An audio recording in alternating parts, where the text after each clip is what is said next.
لا يكلف الله نفسا إلا وسعها،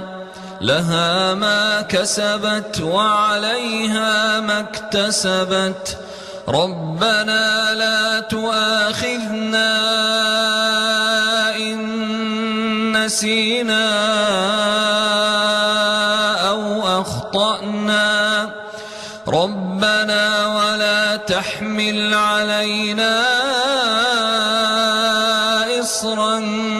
كما حملته على الذين من قبلنا، ربنا ولا تحملنا ما لا طاقة لنا به، واعف عنا واغفر لنا وارحمنا، أنت مولانا